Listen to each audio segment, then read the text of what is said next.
Clear the selected polygon. Open the symbology pane for geology and set up a gray 50% color symbol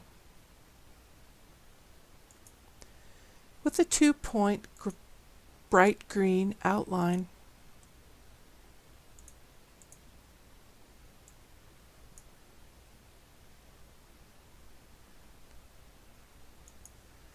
Click the color drop-down for the gray fill color.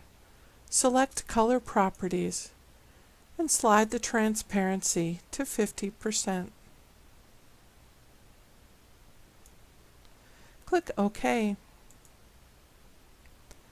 Apply the symbol and examine it. Modify the outline color if needed before closing the symbology pane.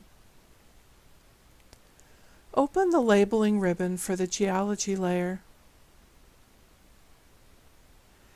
Change the label field to Unit and the font to Arial 12 point. Bold.